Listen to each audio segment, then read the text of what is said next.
La ilaha illallah Muhammadun Rasulullah alaihi salatullah wa alihi wal ahibba. 7 perkara ganjil yang pernah dialami seorang penggali kubur.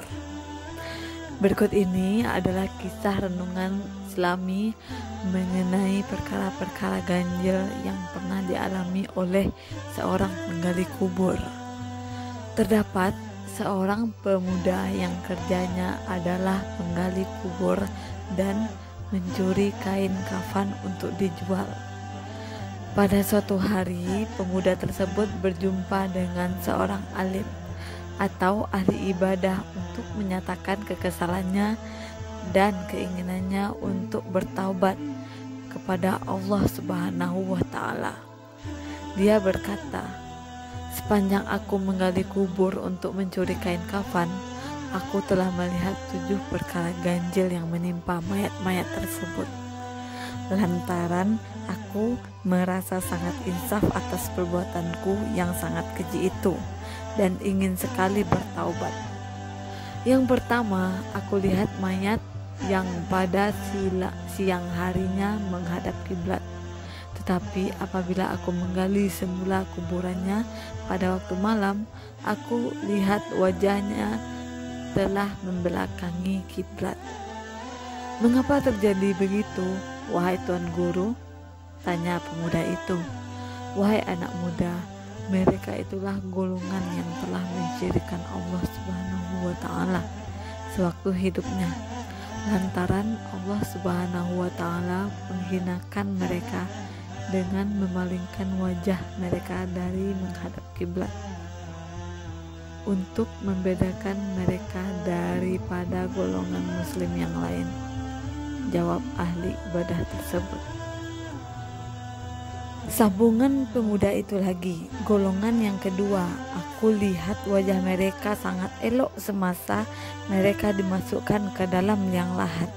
Tatkala malam hari ketika aku menggali kubur mereka, kulihat wajah mereka telah tertukar menjadi babi. Mengapa begitu halnya, wahai Tuan Guru?" Jawab ahli ibadah tersebut, "Wahai anak muda, mereka itulah golongan yang meremehkan dan meninggalkan sholat sewaktu hidupnya. Sesungguhnya sholat merupakan amalan yang pertama sekali dihisab. Jika sempurna sholat, maka sempurnalah amalan-amalan yang lain." Pemuda itu menyambung lagi, "Wahai Tuan Guru, golongan yang ketiga yang aku lihat pada waktu siang, mayatnya kelihatan seperti biasa saja. Apabila aku menggali kuburnya pada waktu malam, kulihat perutnya terlalu gelembung, keluar pula ulat yang terlalu banyak daripada perutnya itu. Mereka itu golongan gemar memakan harta yang haram," kata utar tersebut. Golongan keempat, kulihat mayat yang jasadnya tertukar menjadi batu bulat yang warnanya hitam.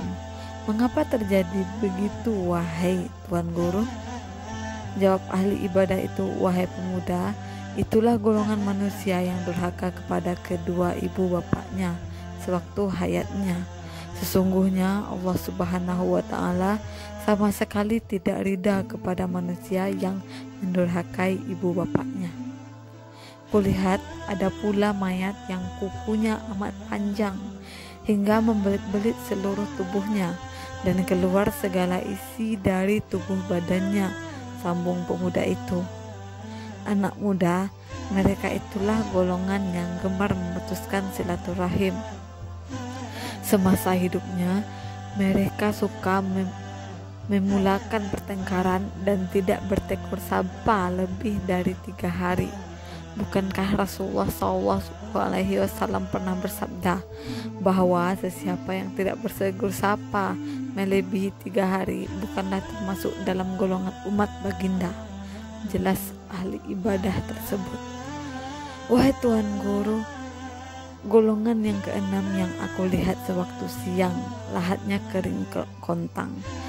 Tatkala malam ketika aku menggali semula kubur itu, kulihat mayat tersebut terapung dan lahatnya dipenuhi air hitam yang amat busuk baunya. Wahai pemuda, itu golongan yang memakan harta riba sewaktu hayatnya, jawab ahli ibadah tadi. Wahai guru, golongan yang terakhir yang aku lihat, mayatnya senantiasa tersenyum dan berseri-seri pula wajahnya. Mengapa demikian halnya wahai Tuan Guru? Tanya pemuda itu lagi.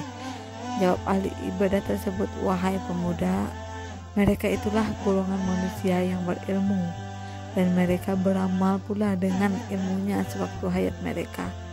Inilah golongan yang memperoleh keridaan dan kemuliaan di sisi Allah Subhanahu wa Ta'ala, baik sewaktu hayatnya maupun sesudah matinya.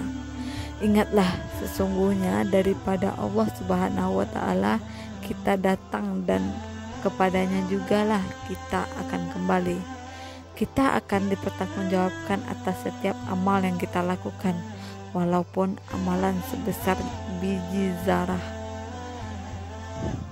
Sumber mati itu spektakuler yang diterbitkan oleh Zaman.